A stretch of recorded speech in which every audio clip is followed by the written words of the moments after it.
This is the Regular Pastor Podcast, a podcast devoted to regular pastors of regular churches. My name is Landon Coleman. I'm a regular pastor at Emmanuel Baptist Church here in Odessa, Texas. This is Season 4 in the Regular Pastor Podcast. In this season, I'm talking about books and ideas and how books and ideas ought to impact the day-to-day ministry of regular pastors like myself and like some of you who tune in and listen. Today I want to talk about one of my all-time favorite books. That book is titled A Long Obedience in the Same Direction. It is written by Eugene Peterson. The publisher is IVP, University Press. The book is just over 200 pages, about 212 pages. There's several pages of endnotes and references at the end, but not a lot. 200-page book. There are 16 chapters in this book. There is a 20th anniversary preface, and there's also an epilogue at the end. This book was originally published in 1980, and if it's got a 20th anniversary preface, that means it was republished in the year 2000. Let's talk about Eugene Peterson. He is best known for his work on The Message, which, depending on your perspective, is either a translation or a paraphrase of the Bible. Peterson was born in 1932. He died in 2018. His ministerial career saw him work as a professor, as a pastor, and as an author. As an author, he wrote over 30 books, which is absolutely remarkable. And the scope and the size of his work on The Message is really hard to fathom. But despite all that success in the publishing world, Peterson was the anti-celebrity pastor. He was the founding pastor of Christ Our King Presbyterian Church in Bel Air, Maryland. He served at that church for 29 years, and he was, like I said, the anti-celebrity pastor. He had opportunities to do, quote, bigger and better things, and he stayed at the church that he planted there in Maryland. And he taught as he had opportunity, and he wrote. He is a gifted writer, and he is sort of the patron saint of regular pastors. He is a pastor's pastor, and I absolutely love reading the things that he wrote, getting into his mindset as he thinks about ministry and Christianity and life in a local church setting. The big idea of this book is pretty simple. We live in a microwave world where people expect immediate results. On page 16, Peterson says this: "We assume that if something can be done at all, it can be done quickly and efficiently." End quote. That's the United States of America in a nutshell. If it can be done, do it fast, do it efficiently. He applies this to Christianity, saying, look, it's easy to get people interested in Jesus. It is hard to sustain that interest and to nurture and develop that interest. However, that's the goal of Christian discipleship. It's not just to make decisions, but it's to grow disciples, or, as he terms them in this book, pilgrims. So in this book, A Long Obedience in the Same Direction, Peterson draws on the Psalms of Ascent, Psalm 120 to Psalm 134. These are songs that were written and sung by pilgrims making their way to worship in Jerusalem. And Peterson's point in writing is that the songs of these pilgrims are helpful for spiritual pilgrims who are strangers and aliens in this world and looking for a better city and waiting for the return of the Lord Jesus Christ as we walk in the world today. So let me mention a couple of important, helpful ideas from the book. I could just detail any of the individual chapters. I'm just going to stick with 3. Part of being a pilgrim, number 1, is worship. In this chapter, Peterson talks about Psalm 122, and he says this is the psalm of someone who decides to participate in corporate worship and then make that decision with joy. He talks in this chapter about a test. What do people do when they have extra time and extra money? What do they do when they have extra time and extra money? Do they show up for worship, and do they contribute to the Lord's work and His church?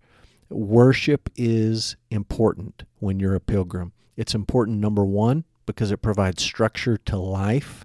It's important, number two, because it nurtures and develops your relationship with God. It's important, number three, because it centers your attention on God. The world is a distracting place, and worship gives you structure, it builds a relationship, and it refocuses your attention on God. All important things for pilgrims, or you could say disciples.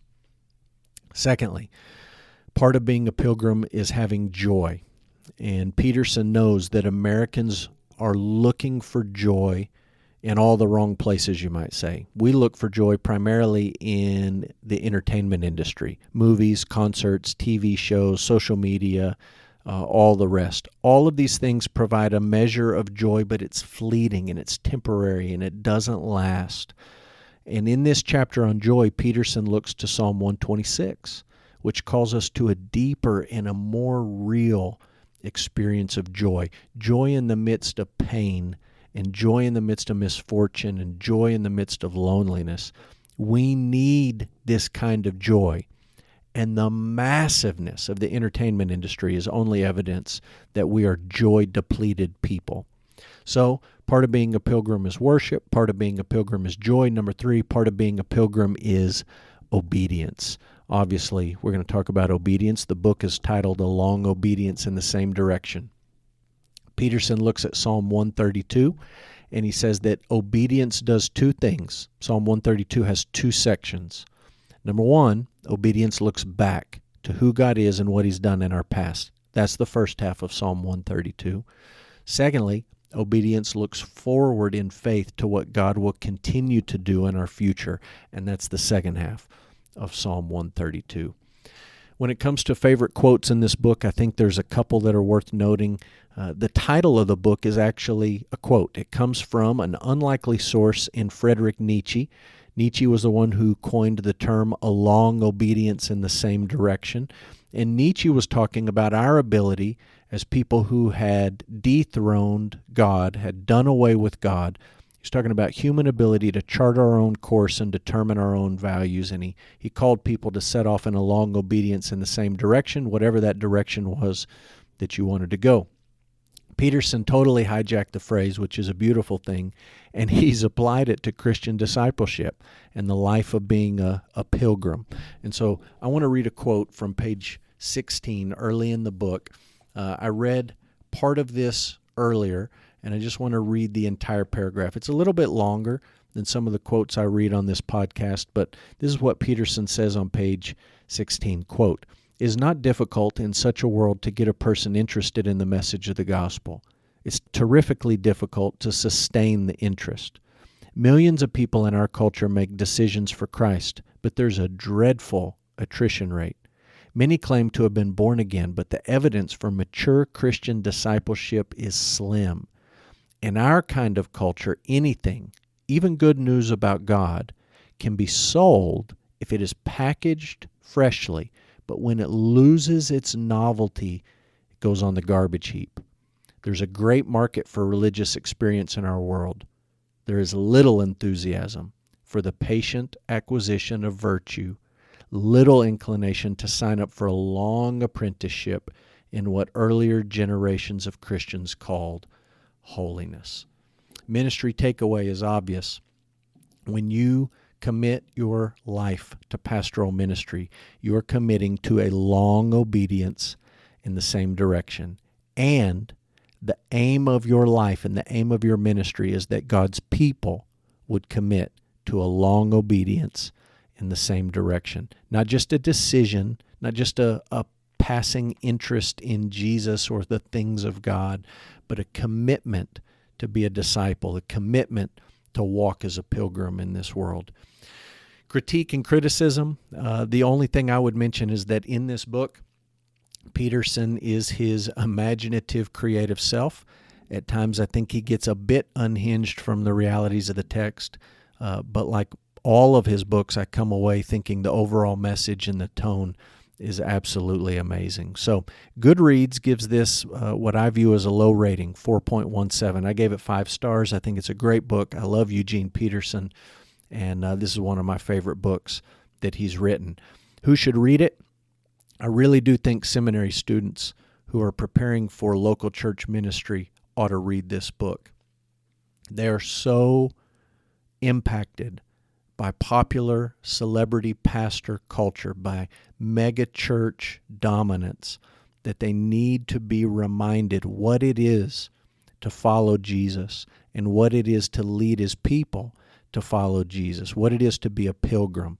So people who are preparing for the ministry, you ought to read this book, and people who are in the ministry, people who are currently pastoring, who get frustrated because the work of discipleship is slow and tedious and difficult. I think they also ought to read a book like this. Thanks for listening to the Regular Pastor Podcast. Follow online, subscribe for weekly episodes. Appreciate you leaving us an A+ rating wherever you're listening. You can follow Regular Pastor online at regularpastor.com. You can find me on Goodreads by searching for Landon Coleman. If you've got a recommendation of a book you'd like for me to talk about, shoot me an email, landon@emmanuelodessa.com. Until next week, this is the Regular Pastor, out.